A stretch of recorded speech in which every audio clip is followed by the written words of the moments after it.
Hey, are you wondering who you should have in your lineup here for Week 15 at the wide receiver position? Let's talk about all these matchups.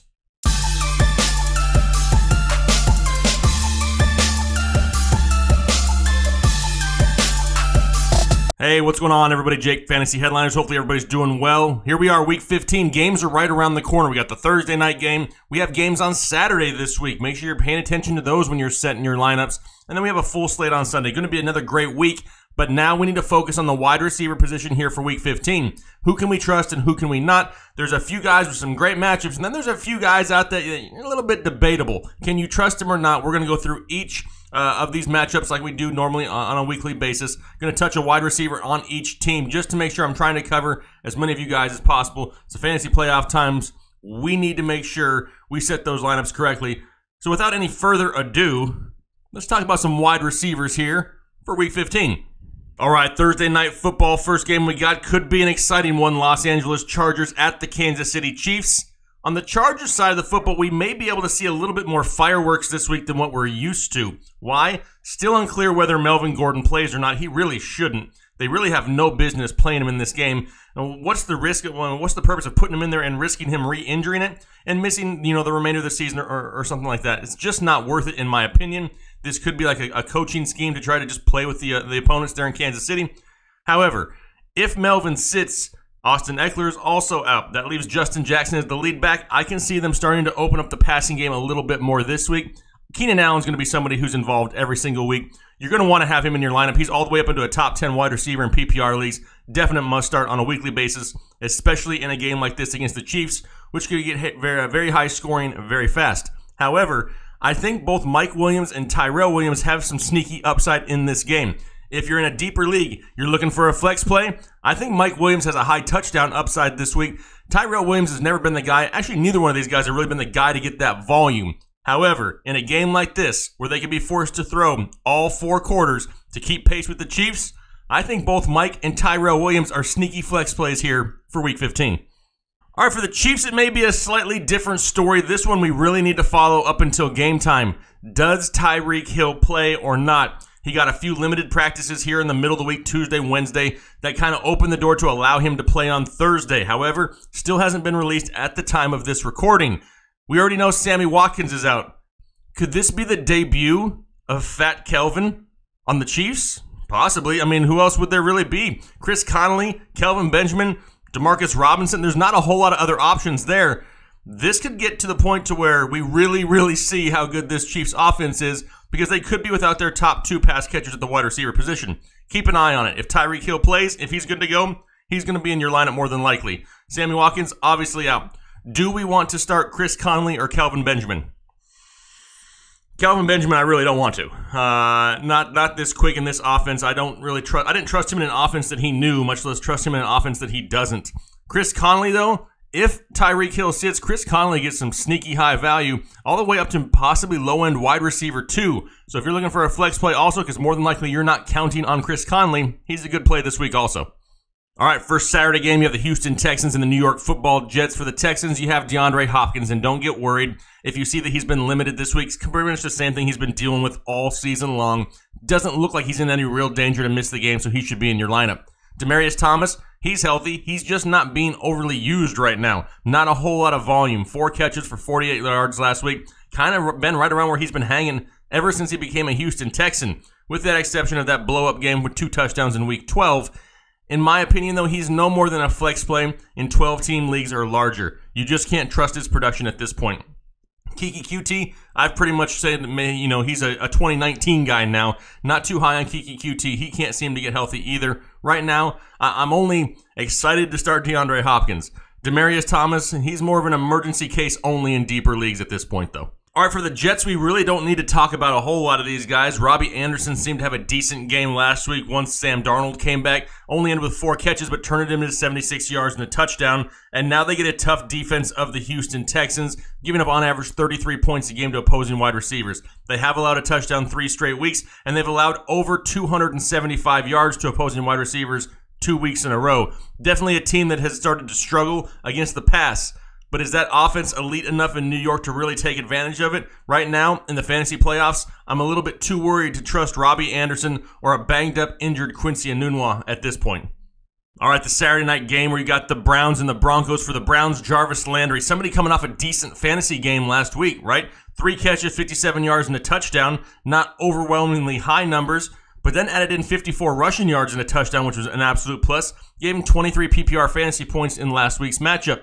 That gives him 2 straight weeks over 16 fantasy points, and hopefully they're finally starting to realize that they need to include Jarvis more in this offense to be successful on a weekly basis. Now, it's a decent matchup. The Broncos give up over 35 points a game to opposing wide receivers. Baker Mayfield's playing great football. Yes, he had one bad game in there where he decided to throw more balls to the opposing team than his own team. It happens. He's a rookie. Overall, he's playing great. Jarvis Landry's finally starting to get involved, and he's somebody that I wouldn't mind having in my lineup in a decent matchup this week in Week 15. All right, let's see if we can figure out the Broncos now. We know Emmanuel Sanders is gone. Cortland Sutton has been a huge disappointment, and now he's limited in practice with injuries. That pretty much leaves Tim Patrick and Deshaun Hamilton. And a lot of you guys are going, who? But they're not bad options, especially in deeper leagues or if you're really struggling for a wide receiver. Tim Patrick last week had a great game. 7 catches for 85 yards. Deshaun Hamilton added in 7 receptions of his own for 47 yards and a touchdown. Now, by no means in all these smaller, 8, 10 team leagues, are you going to really start one of these guys. But if you're in a larger team, a deep 12 team, 14, 16 team, Tim Patrick, Deshaun Hamilton have some sneaky upside, and I'm not against putting them in my flex spot here in Week 15. All right, on to Sunday we go. First one, Packers and Bears. For the Packers, Davante Adams will start every single week that he is playing. Right now, the number 2 fantasy wide receiver, and we know it's a little bit easier to throw on the Bears than it is to run on them. Look for a lot of Davante Adams this week. After Davante Adams, though, do you really want to trust Randall Cobb here in your fantasy playoffs? He did have a decent week last week. 5 catches, 43 yards, and a touchdown. 15 PPR fantasy points. But he really hasn't done a whole lot this year. He's been battling with injuries. Yes, I understand with Rodgers under center, Cobb has value. He does.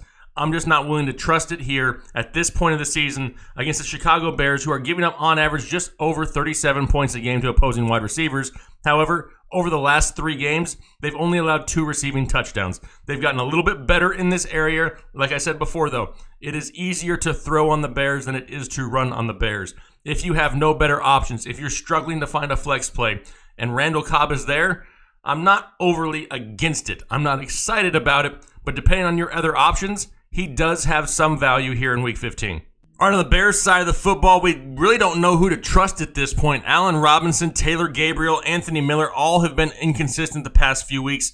Robinson coming off a game against the Rams, 5 for 42. Taylor Gabriel coming in 3 for 22. Anthony Miller didn't do anything. He's only got 1 receiving yard his past 2 games after having a solid stretch there in the middle of the season. What do we do going forward? It's a great matchup going up against the Green Bay Packers, who are allowing over 39 points a game to opposing wide receivers. They allowed 3 last week to the Atlanta Falcons. It's definitely a team that the Chicago should be able to throw on. However, what's the weather going to be like? Look at what happened last week in Chicago. Is Mitch Magic 100% healthy? There's a lot of question marks here that we really don't know the answers to. Now, am I going to sit all of these guys? No. The only one that I would really feel somewhat okay in starting would maybe be Allen Robinson this week. Taylor Gabriel, Anthony Miller at this point of the fantasy season are just too big of a risk because their numbers have been so inconsistent. Now, Allen Robinson doesn't have the highest floor, but his ceiling is pretty high, and he always has that high potential to go out there and get you multiple touchdowns in a week. Allen Robinson is the only guy that I would think about starting at the Bear wide receiver position this week. Lions and Bills are next. For the Lions, Kenny Golladay, who was a sit last week, found himself on the sit list. Now, he's on the sit list again. Something's going on to where Kenny Golladay just can't produce. Is it all his fault? No. Some of it's Matthew Stafford's. However, last week against the Arizona Cardinals, 2 receptions for 5 yards. That just can't happen. He's really been somebody who started to trail off here end of season. Ever since he got a larger role, he really hasn't produced those higher numbers that a lot of people thought we would see. Now, they get to travel to Buffalo, play in Buffalo, and he pretty much will be shadowed by one of the top corners in all of football in Tre'Davious White. Not a great matchup, not playing well, hasn't been consistent. In my mind, 3 strikes, you're out, not going in my fantasy football lineup here in the playoffs. Trying to figure out the Bills wide receivers, on the other hand, is like trying to figure out Chinese arithmetic. I just don't understand it on a weekly basis. Really liked Zay Jones last week and the potential upside against the Jets. 3 catches for 22 yards. It all went to Robert Foster and Isaiah McKenzie, mostly of who are not even owned in most fantasy leagues. However, they had great weeks. Robert Foster, 7 catches for 104 yards. Isaiah McKenzie, 4 catches for 47 yards, and then added in another 4 rushes for 22 yards and a touchdown on the ground. You just can't figure it out. There's not a solid offense to begin with in Buffalo. The offense is Josh Allen. It's his legs, and it's who he finds on the run. There's not a surefire wide receiver one that he's going to lock into on a weekly basis. Now, even though I like the step forward that the Bills offense has made, I made one of these guys a start of the week last week, and he totally disappointed me. Thanks, Zay Jones. Now, I can't do it again. I just can't trust any of these guys in the fantasy football playoffs. It's too hit or miss. It could be Zay Jones again. Heck, you never know. It could be Deontay Thompson. Bucks and Ravens are next for the Bucks. It's a very tough matchup against the Baltimore Ravens this week. Now, a lot of people are like, Baltimore can be had through the air. And you're right. They did give up 194 receiving yards to the wide receivers of the Kansas City Chiefs last week. However, even with that Chiefs game, they have yet to allow a receiving touchdown the last 3 weeks. Definitely a solid defense in Baltimore. And the quarterback of Tampa Bay always has that potential to just decide to throw 45 interceptions in a game at times. Not saying that's going to happen, but that potential is always there. He's done it multiple times in the past. But now we have Mike Evans, Chris Godwin, and Adam Humphries, who have all been decent starts at times throughout the season. Mike Evans, with Jameis Winston under center, has pretty much almost been a must-start wide receiver. Last week, 4 catches for 86. Decent, not that great. Still 3 weeks without a touchdown for Mike Evans, but if you have him, you've probably relied on him a lot this year, and he's more than likely going to stay in your starting lineup. Chris Godwin and Adam Humphries. These guys go into the category of 12-team leagues or larger as a flex play only. Now, do they have potential upside? Yes, because that offense throws a lot in Tampa Bay, and these guys have produced decent numbers all season long. But do we trust them in the fantasy playoffs against one of the top defenses in football? Right now, the Ravens are the 4th-ranked defense against opposing wide receivers, allowing 28 points per game. It's hit or miss. It's hard to trust right now in Week 15 in a tough matchup. If you're looking for a flex play, Godwin and Humphries, Evans is still one of those guys who'll be locked in probably as your wide receiver 2 on most teams, possibly even your wide receiver 1, depending how you drafted early in the season. A lot of the same for the Ravens, too. Not a whole lot that you really trust here in Week 15. Sounds like Lamar Jackson will be back under center, and that really limits the upsides of a lot of these wide receivers, even though it's a great matchup. I mean, Michael Crabtree, the guy they brought in off of free agency to be their number 1, hasn't had more than 5 receptions in a game since Week 7. Not something that you really want to trust throwing in your lineup at this point. John Brown, last week, kind of had a fantasy day just because of a touchdown, but only had 2 receptions for 23 yards. Slick Willie Snead, he had the highest numbers of the day, 5 catches for 61. Not something I'm willing to take a gamble on here at this point, even though it's a great matchup against the Tampa Bay Bucks, giving up over 38 points a game. Definitely a team you want to start wide receivers against, just not these wide receivers. All right, Cardinals and Falcons are next. For the Cardinals, it's really still only Larry Fitzgerald. And at this point, if you're not in a PPR league, he's really not that valuable. He does have double-digit fantasy points 6 out of his last 7 games in PPR leagues. So if you're looking for a safe floor, solid flex play, Larry Fitzgerald's about as safe as you can get. Last week, only 5 catches for 55 yards. That's 10 fantasy points in PPR leagues. If that's kind of what you're looking for, just that safe play, throw in your flex, you just don't want to get a goose egg, Larry Fitzgerald is a great play in a matchup this week against the 21st ranked defense of the Atlanta Falcons, giving up on average over 36 points per game. Last week against Green Bay, gave up 155 yards, 2 touchdowns. Definitely a good matchup for the Cardinals. That offense has just struggled all year long, and Larry Fitzgerald is no more than a flex play at best in PPR leagues at this point.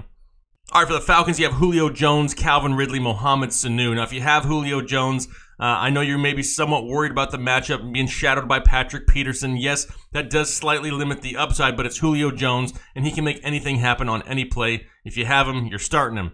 who I really do like and who I think has a lot of upside this week would be Mohamed Sanu and Calvin Ridley. Ridley's been a huge disappointment in the past few weeks. Mohamed Sanu's been the safe play. Not an overly high ceiling, but a safe play here for the past few weeks. Right now, Mohamed Sanu coming off a game, 6 catches, 54 yards, 11 fantasy points. Kind of like that Larry Fitzgerald role that we were just talking about. He's a safe play week in and week out. Now, the defense for the Arizona Cardinals says they're number 9 against opposing wide receivers, giving up on average 33 points per game. However, that's largely in part to Patrick Peterson. If they do limit Julio Jones, I expect a heavy dose of Calvin Ridley and Mohamed Sanu, and in deeper leagues, I wouldn't mind them in my flex spot.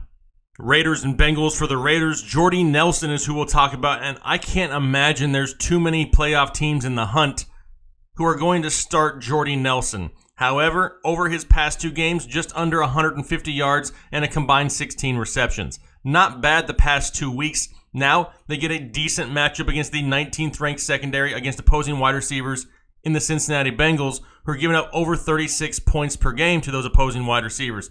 It's a great matchup. I don't mind Jordy Nelson this week. Am I excited to throw him in my lineup in the fantasy playoffs? More than likely not. That's a huge risk, and you never know what's going to happen. Jordy Nelson is the same wide receiver who just a few weeks ago put up like 1 catch for 14 yards. I mean, are we really buying into the fact that Jordy Nelson is going to carry us to a fantasy championship? Can't say that yet. For the Bengals, you have Tyler Boyd and John Ross. Now, Tyler Boyd's going to be one of my sits for the week.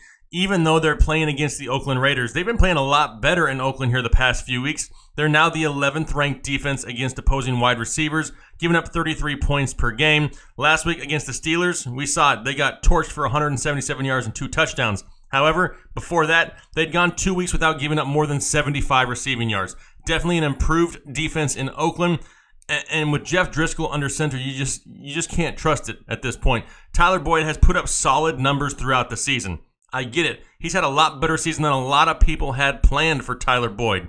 And like I said, it's credit to him. He's had a great year. However, this week, going up against an improved defense of the Oakland Raiders with Jeff Driscoll under center, I'm just not feeling it. I see a lot more Joe Mixon this week, a lot more of the short passing game, which could open up some opportunities for John Ross. Now, all John Ross really does is catch touchdowns. Again, last week, 2 catches, 11 yards, and a touchdown. He's somebody who they look for in the red zone. If they're inside the 10-yard line, lock down on John Ross, because more than likely, he's getting the look. He's had 4 touchdowns in his last 5 games. It's kind of what they have him do. He hasn't had more than 3 receptions in a game. Has that big home run ability, but once again, Jeff Driscoll is the quarterback, limiting upside all over the place. Personally, I would rather not trust either one of these guys here in Week 15. Titans and Giants are next. For the Titans, we have Corey Davis, who's been somewhat serviceable here the past few weeks, right? He's got 4 double-digit games in his last 6 weeks. He's been serviceable. What he hasn't been all season is consistent. Neither has Marcus Mariota. All of a sudden, you had Derrick Henry running for like 6,000 yards last week. Corey Davis wasn't really needed. Only had 2 receptions for 21 yards, but they didn't need to throw the ball because Derrick Henry was running at will. It is a difficult matchup against the New York Giants. The 7th-ranked defense against opposing wide receivers, giving up just about 30 points per game. Only 2 receiving touchdowns allowed the last 3 weeks. It's an improved defense that it's really difficult to throw on at times in New York, especially in New York. Corey Davis, in my opinion, a little bit too risky to trust in Week 15. At best, 12-team leagues or larger, I would put him as a flex play. All right, for the Giants, we have Odell Beckham and Sterling Shepard. Now, Odell Beckham is the big question here, right? Missing last week. Does he play this week? He's getting in limited practices, but it's really going to depend on his practice participation Thursday and Friday. If he's limited or out either one of those days, it's not going to look good for the weekend. It's just one of those things where we need to kind of play it by ear and just watch those practice reports, follow up on those injury reports. There's a chance that Odell Beckham does not play again this week. They really have nothing to play for. Why risk a more serious injury? So be on the lookout for those practice reports. He's not going to be on the field unless he's close to 100%. So if he's on that field, he's good to go to start. Sterling Shepard, I mean, at this point, I think the rib injury is just causing too much discomfort to really allow him to play freely. Last week, 2 catches for 17 yards and a touchdown. That was with no Odell Beckham in the lineup. Too hard to trust him at this point. Odell Beckham is the only one that we're really paying attention to end of the week. Dolphins and Vikings are next, and for the Dolphins, we had a Kenny Stills sighting. It happened. He must be like Bigfoot 2 because we saw it, finally. 8 catches, 135 yards, and a touchdown against New England last week. Now, he gets to go to Minnesota. Yeah, face the Vikings defense, currently 5th against opposing wide receivers, giving up just under 29 points per game. They've only allowed 3 receiving touchdowns in their last 9 games. Definitely not something where you're looking forward to starting a wide receiver against this defense, much less a wide receiver as inconsistent as Kenny Stills. Now, he has had touchdowns in back-to-back weeks. That touchdown upside is always there, but you need to know, with Kenny Stills, he's going to be a boom or a bust. Look what happened week 12 against the Indianapolis Colts. 1 catch for 6 yards. That's a big gap. Really low floor, really high ceiling, really big risk. Do you want to take that in week 15 of the fantasy football playoffs? I'd rather not.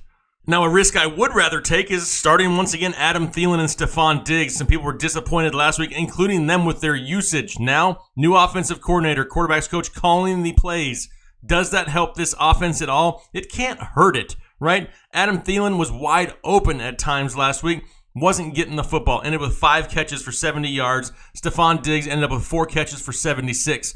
You really can't afford to sit these guys, especially in a matchup against the Dolphins, giving up over 35 points a game. They've allowed multiple touchdown receptions to opposing wide receivers the last 2 straight weeks. Definitely a great game for them to rebound, to bounce back. New offensive coordinator. I'm still starting Thielen and Diggs. Redskins and Jags are next, and for the Redskins, nope, not going to do it. New quarterback, Josh Johnson under center. What is he going to do in this offense? How well does he know the offense? He just got to Washington. Do we really want to then turn around and trust a banged-up Josh Doxson or a Jameson Crowder who hasn't played majority of the season against the Jacksonville Jaguars, whose defense you never know who's going to show up? The top-rated defense against opposing wide receivers or the one that gets absolutely torched by wide receivers? Last week against Tennessee, only 8 receptions for 80 yards allowed to opposing wide receivers. Definitely not a matchup I want anything to do with the wide receivers in Washington. For the Jaguars, this may be somewhat surprising. I actually don't dislike Dede Westbrook this week. Yeah, he had a decent week last week, coming off a 7-catch, 88 yards, and a touchdown. And I still think he is the safest wide receiver in this offense by far. Now, does that mean he's a weekly must-start? No, it doesn't. But he does have a great matchup, being the safest wide receiver there. Going up against the Redskins, allowing over 38 points a game. In fact, they've allowed multiple touchdown receptions to opposing wide receivers the last 3 straight weeks. I like Dede Westbrook this week, but I understand for a lot of you guys, it's hard to put a Jacksonville Jaguar wide receiver in your lineup at this point of the year. As a flex play, though, I like the upside of Dede Westbrook. Cowboys and Colts are next, and for the Cowboys, a lot of you guys are still waiting for this. I still get messages nonstop.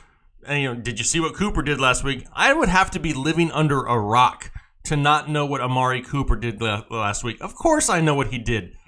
I told a lot of people to start him last week. Just because I like to call him Amari Pooper doesn't mean that I can't change my ways and say he's a solid start. My biggest argument with Amari Cooper coming into the year, all the way up until really about week 9, I had to see some consistency out of it because we saw big flashes in the past. Yes, I know. Derek Carr, Raiders, other offense. I got it. I get all of that. However, I wasn't that quick to just trust somebody after he had one good game. Now, he's had multiple good games. I now have started to build trust in Amari Cooper. I'm still going to, however, call him Amari Pooper. It's going to happen. The nickname has stuck at this point. He's, crapped on a lot of people's fantasy seasons in the past. He got the nickname. It stays. Get over it. However, Amari Cooper this week has a difficult matchup against the Indianapolis Colts secondary, who gets like 0 credit. They're the number 6 defense against opposing wide receivers, giving up on average 28 points per game. They haven't allowed multiple touchdown receptions to an opposing wide receiver since week 8. Definitely a solid defense. However, yes, if you have Amari Cooper at this point, you are starting Amari Cooper. Get over it, though. I'm still going to refer to him. From this point forward, he will always be named Amari Pooper. But I can still tell you to start him. All right, for the Colts, we got T.Y. Hilton. He's on the injury report again, but he pretty much has been the last few weeks. We really can't sit T.Y. at this point, though, can we? It's kind of hard. He had a difficult matchup last week against the Houston Texans. Went out, had 9 catches for 199 yards. Over 120 receiving yards, 3 out of the last 4 games.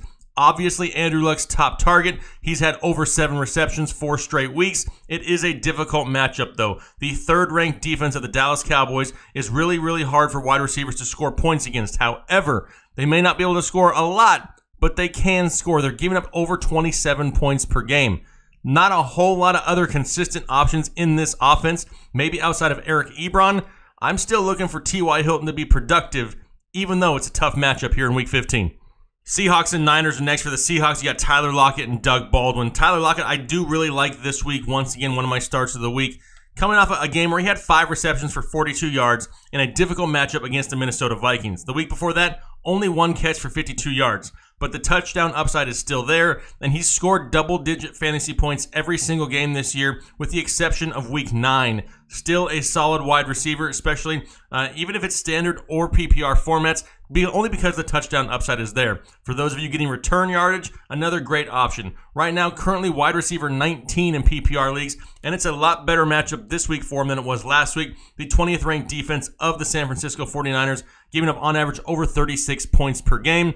I like Doug Baldwin a little bit. The problem with Doug Baldwin, he's on the injury report again, and you just can't seem to get this guy 100% healthy. As of right now, the only guy that I would trust to throw into my lineup here, Week 15, Tyler Lockett. For the Niners, it really is a little bit more of the same. I only trust one wide receiver right now in San Francisco. Who is it? It's Dante Pettis. The guy's been playing great football as of late. Last week, another 3 catches, 49 yards, and a touchdown. That's now 4 touchdowns in his last 3 games. Definitely somebody who's involved in this offense and one of the favorite targets in this offense, not named George Kittle. I expect that to continue this week. The Seattle Seahawks, the 15th ranked defense against opposing wide receivers, giving up on average right around 35 points a game.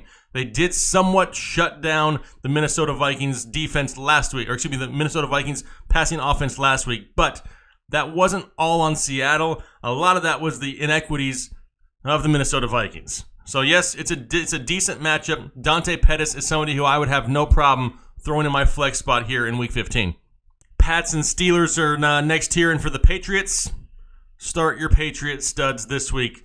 Coming off an embarrassing loss there to the Dolphins. Not that the Dolphins are a bad team, but the way they lost with that miracle play at the end, Tom Brady is going to want to come out and try to make a statement against one of their rivals in the Pittsburgh Steelers. Now, this game is on the road in Pittsburgh. A lot of question marks in this game of, does James Conner play? How injured is Big Ben Roethlisberger? All that's going to kind of play into this game script. However, Julian Edelman, Josh Gordon, both, in my opinion, will be almost borderline must-starts this week. It's the 16th ranked defense of the Pittsburgh Steelers, giving up over 35 points per game to those opposing wide receivers, and you have a pissed-off Tom Brady. I'm definitely starting both Julian Edelman and Josh Gordon this week.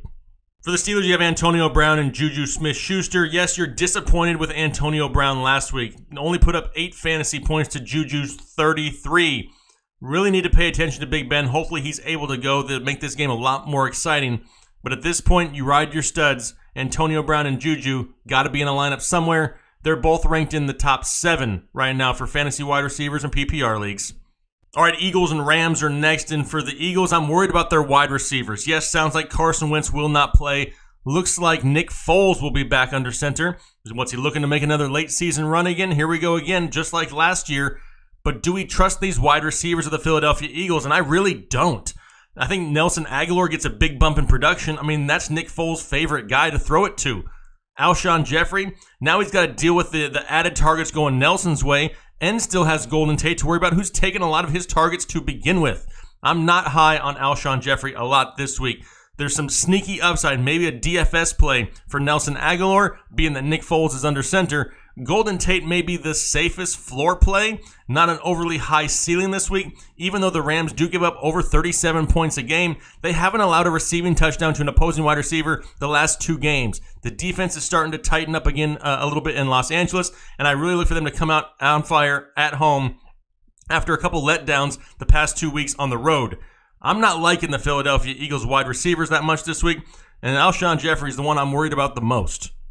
I'll say the same thing for the Rams that I pretty much said for the Patriots. Start your Ram studs this week. it's going to be a good game. All things are lining up for them to come out on fire and put up some big numbers. Robert Woods, going to be one of my starts of the week this week. Somebody who's been overly consistent all year long. He's had double-digit fantasy points every single game since week 1. Definitely somebody you want to have in your lineup. This is the 31st ranked pass defense of the Philadelphia Eagles. They literally have dudes from the stands playing safety at this point. They've given up on average 42 points per game to opposing wide receivers, including Amari Cooper going absolutely crazy on them last week. These are definitely great starts, both Brandon Cooks and Robert Woods this week. Josh Reynolds, a little bit more risky. However, I do think he has some flex appeal, especially in leagues of 12 teams or larger. He has that touchdown upside once they get into the red zone. All of these guys are great plays, in my opinion, here week 15. Monday Night Football, you got the Saints and the Panthers. For the Saints, Michael Thomas is the only person we trust at this point. Coming off a game against Tampa Bay with 11 catches and 98 yards. It was good to see him get back into that double-digit catch range there. And it's a decent matchup for him. The 27th ranked pass defense of the Carolina Panthers, giving up over 38 points a game. They've allowed multiple touchdown receptions 2 out of their last 3 weeks. Definitely easier to throw the ball against Carolina than it is to run the ball against Carolina. The New Orleans offense has just seemed to sputter at times over the past few weeks, and it's really hurt people in their fantasy season, whether it be Kamara, Thomas, or Drew Brees. However, that offense needs to starting to get things clicking going into the offseason. They need to start, firing on all cylinders. Do not be surprised if you don't see the Saints come out quick in Carolina. They've dominated the Panthers a lot in the past. I expect a little bit more of the same this week. The Panthers team has looked defeated. They're on a losing streak here. I'm looking for the Saints to come out hot. Michael Thomas is going to have a great game this week. Now for the Panthers, you do have DJ Moore and Curtis Samuel. Yes, it looks like Never Funchess may play, but it's Never Funchess. Who cares? DJ Moore and Curtis Samuel, though, are somebody who need consideration. This is the 32nd ranked defense against opposing wide receivers, giving up over 44 points per game. However, over their last 4 games have only allowed 1 receiving touchdown to opposing wide receivers. They've been playing a lot better football than they were their middle of the season. And can we really trust DJ Moore? We've thought at times that he was ready to turn the corner and put up big numbers, and then disappointed. It really seems like right now, Curtis Samuel is the safest option in this passing offense. Last week, 4 catches, 80 yards, has touchdowns in 2 out of his last 4 games. He's probably the most consistent option in this offense, not named Christian McCaffrey at this point. I look for a little bit more Curtis Samuel this week, trying to get him the ball in space. They're going to have to throw all 4 quarters to hopefully keep up with this Saints offense. Curtis Samuel has some great flex play potential here in Week 15. All right, those are all the wide receiver matchups here for Week 15. Hopefully that helped you set your lineups. Be sure you're ready for that Saturday live show, 3:30 p.m. Eastern Time. One of the last ones we'll have of the year. We only got a couple weeks left. Looking forward to it. Hopefully you guys are having a great week out there. Got a ton of snow to deal with here in North Carolina, but hopefully you guys are enjoying some of your time out there, getting outside and having some fun. I'm looking forward to talking to you guys on Saturday. Have a good one. Thanks. Bye.